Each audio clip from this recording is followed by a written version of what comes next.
So, you were source energy before you came into these physical bodies. You don't remember that, and there's a reason that you don't, but you were. You were source energy before you came into these physical bodies, and now you are an extension of that source energy. So here you are, focused, just as you intended to be, focused upon the things of your time-space reality, and you are utilizing your focus to help you personally, independently, identify your preferences. Sometimes you don't really grasp that. You don't really understand how perfect it is and how important it is that you deliberately choose. So anyway, that's step one. You ask for what you want, and you can't stop asking because life just continues to serve itself up to you in ways that cause you to identify your preferences. It happens all day, every day, at all levels of your being. It's really what the evolution of all species is about. So when you know what you don't want, you know what you do want. If someone's rude, you want them to be nicer. If you're rude, you want to be nicer. If you're unhappy, you want to be happier. If something's gone wrong, you want it to go right. In other words, if you don't have enough of something you want more of it. It's a very simple equation, not hard for you to figure it out, and you're doing it all day, every day. But what you may not know is that every time, whether you speak it out loud or not, something happens like that, you are launching these vibrational preferences. And the larger part of you is aware of the preference that you have launched and becomes it, because your inner being is unconditional. Your inner being rides the rocket of your desire. When you say, I prefer something, your inner being doesn't say, well, there aren't that many of them going around. Your inner being doesn't say, well, that's risky business and it's unlikely. Your inner being doesn't say, you don't have the education for that, or the money for that, or the background for that. When you launch a rocket, a request, a preference, a desire, your inner being becomes a vibrational match to it immediately.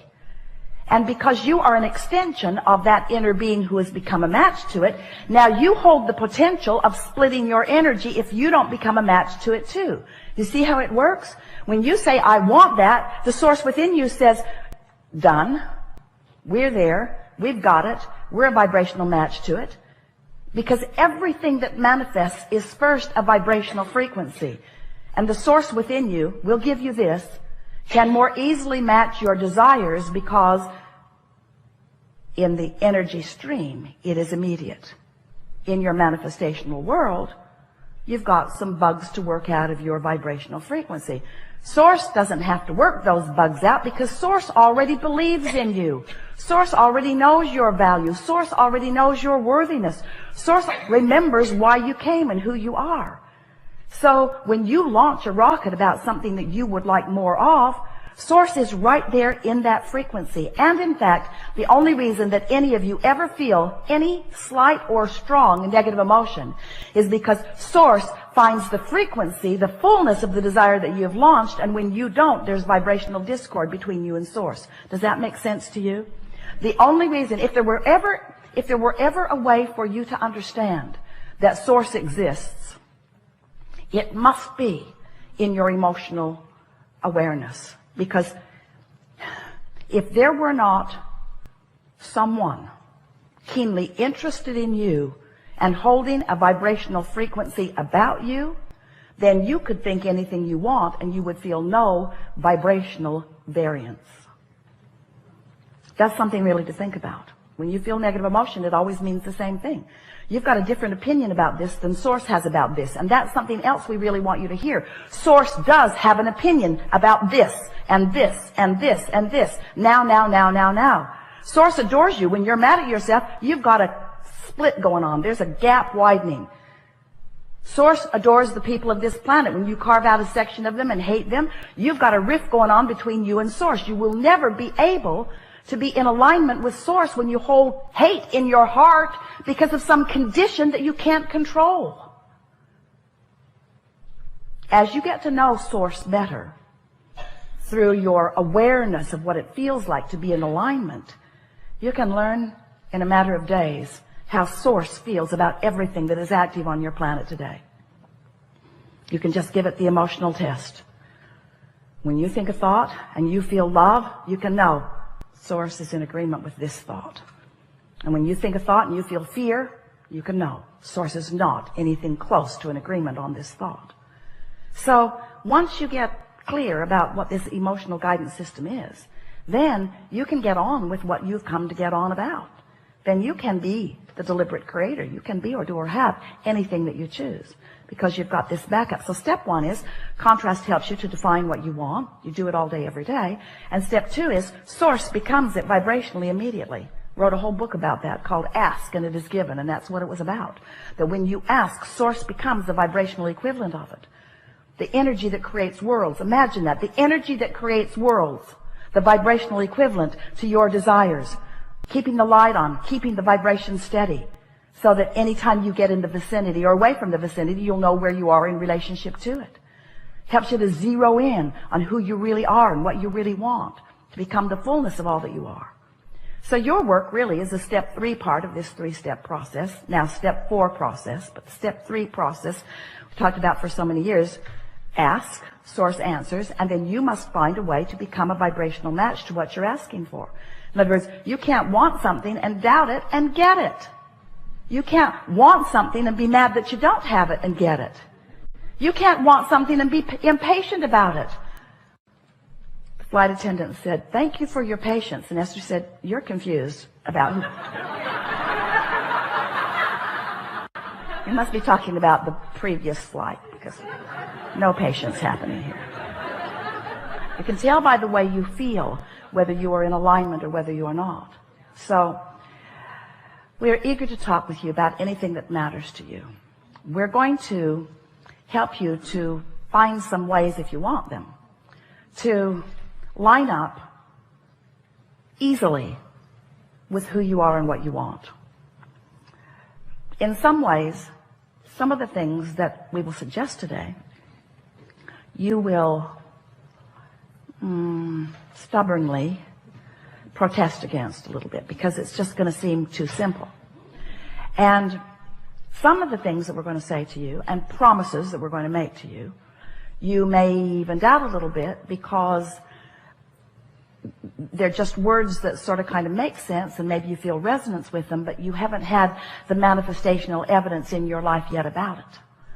But we know that with just a little bit of listening and a little bit of resonating and a little bit of awareness and then a little bit of focusing, that you will find manifestational evidence about everything that we talk about here today. You're going to know precisely how your thoughts become the reality that you are living, so that not only you are aware of it, but others who are observing you as well.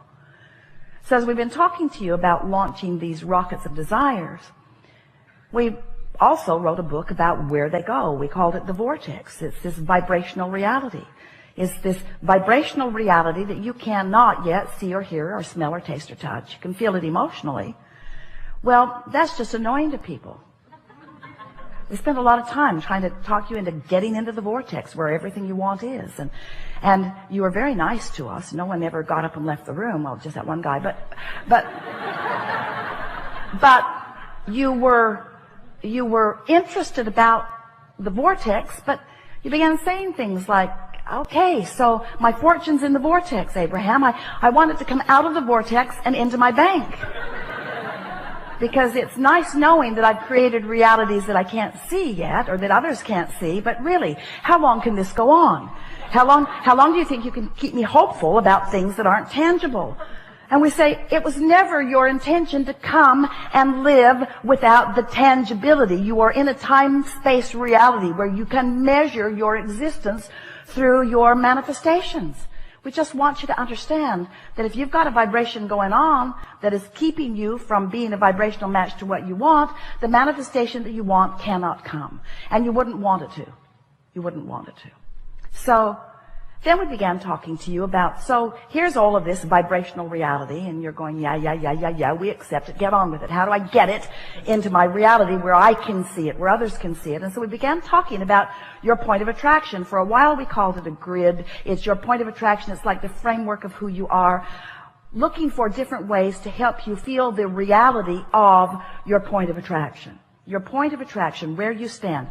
And mostly it's about how you feel right now. How do you feel right now? What's your mood?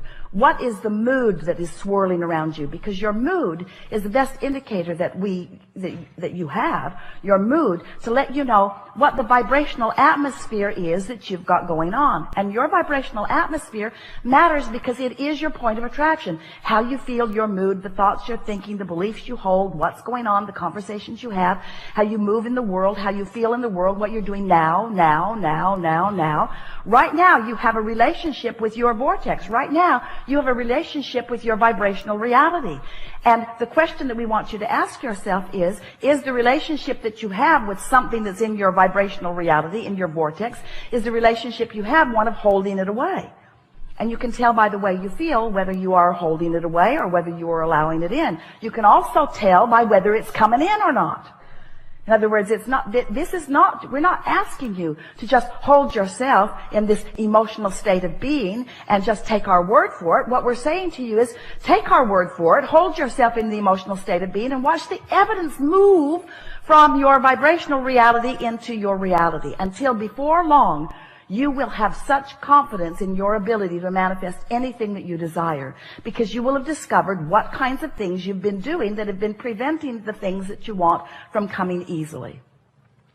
And we can tell you in a very succinct, nutshell kind of a sentence what it mostly is.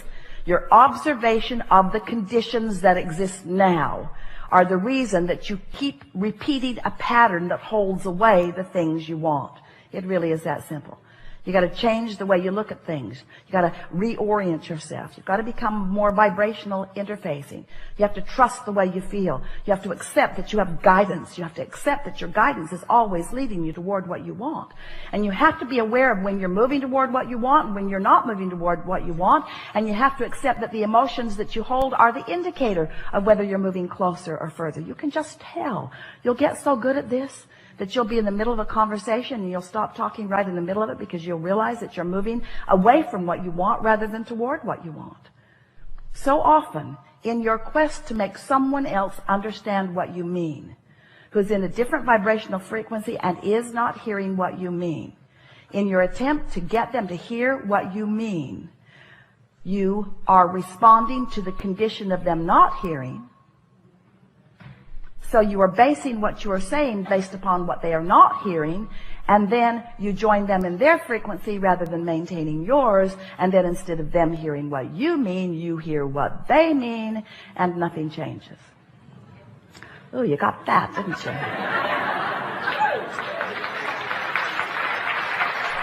So, let's just start talking about some stuff that's important to you, and let's make everything that we said just now more tangible for you.